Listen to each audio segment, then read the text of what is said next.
Good evening, it's True Blood Night, episode 6 of season 5, Hopeless.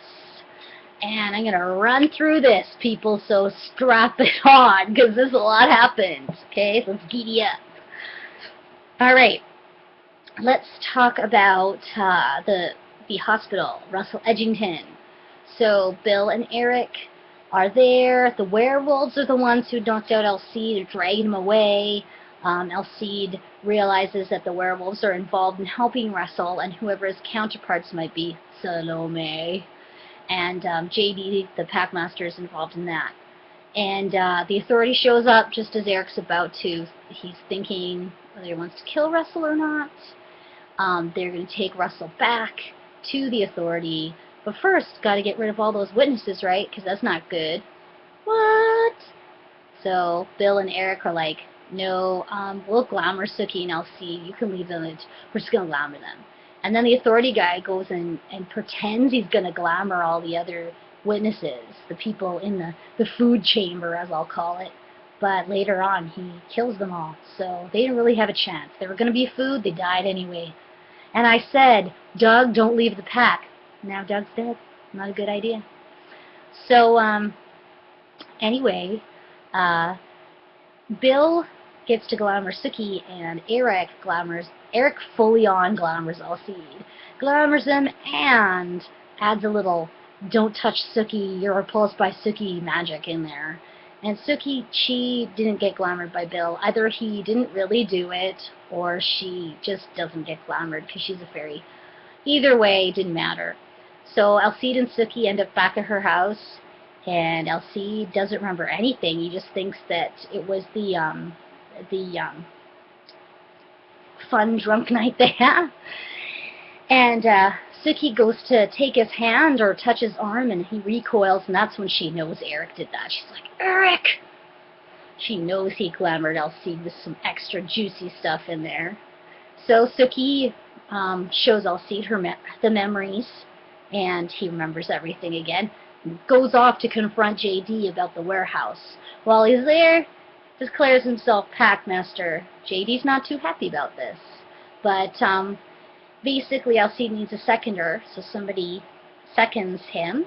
And now, I know in the books that to become Packmaster you have to kill the current Packmaster.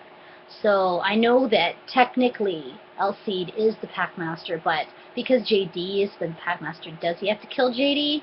I don't know. I'm not entirely sure. We'll have to see what happens. There was a bunch of other small little storylines. We continued with Terry and the Elfreet.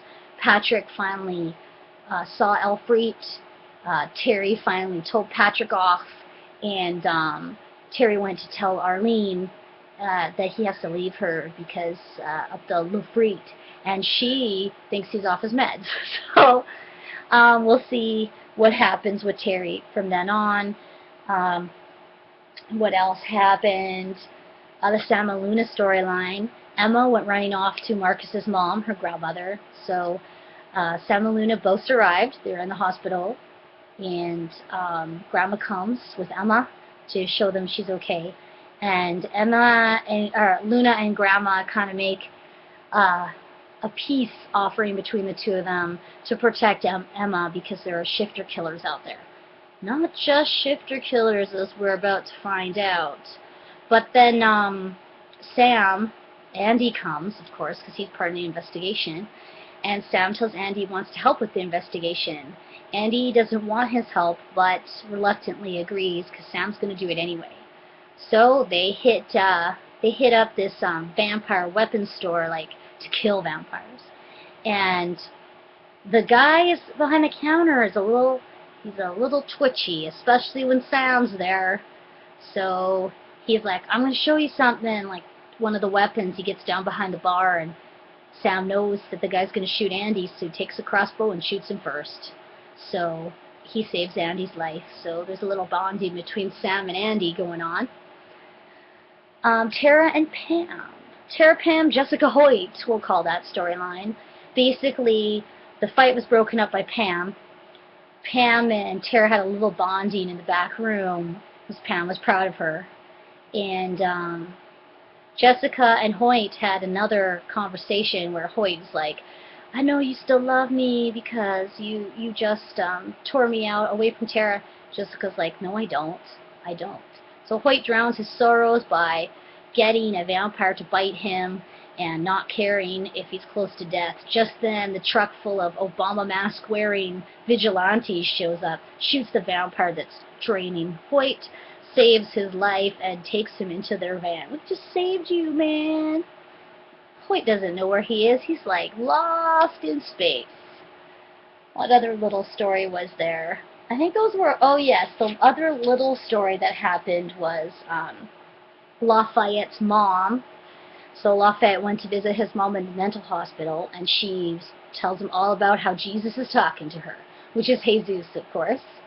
And she tells him that the bad man who made him drink goat milk is the source of all the problems. We know that is Jesus' dad or stepdad. My memory fails me right here. But the guy that Jesus grew up with, who like killed his pet goat and made him drink the blood, was a bad man. And how Jesus got the whole demon-y thing, because it gets passed down that way. So Lafayette is off to rescue Jesus, and his mom was hilarious. Oh, Lafayette's mom.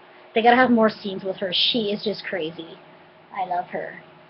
So the two biggest storylines I'm going to go to now, we'll go to the fairy storyline with Sookie and Jason. So Sookie's working at Merlotte's, and Jason shows up to tell her about his little adventure in the fairy bar, and Hadley. Sookie's like, dude, the fairies are bad, not vampires. Hadley's been snowed. We got to go get her and hunt her out of there.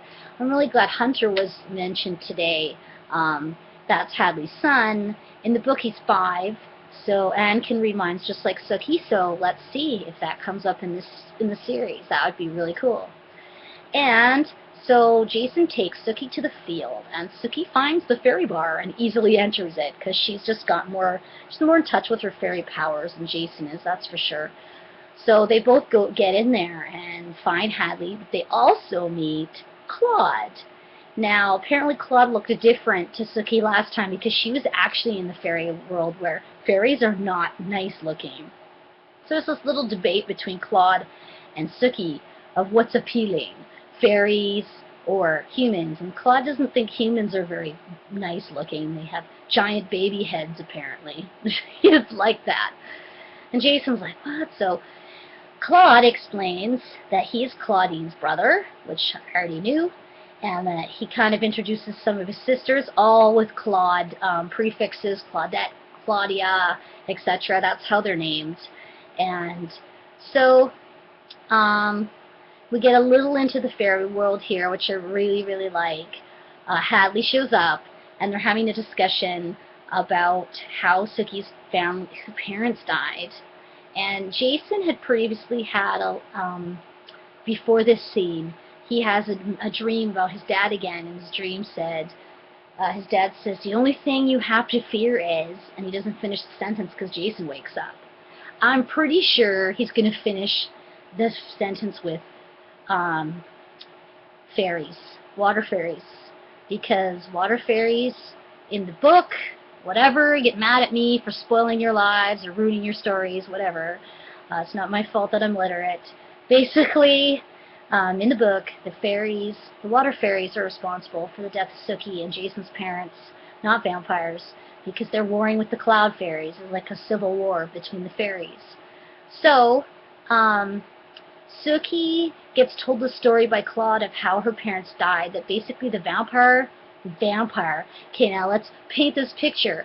They're on a bridge over water, okay, water fairies, hello, and a guy is there in a trench coat and hat, and supposedly he's the vampire, and he's drawn to the car by a Sesame Street Band-Aid, which apparently is Sookie's in the back seat. And Sookie freaks out. She's like, that is not true.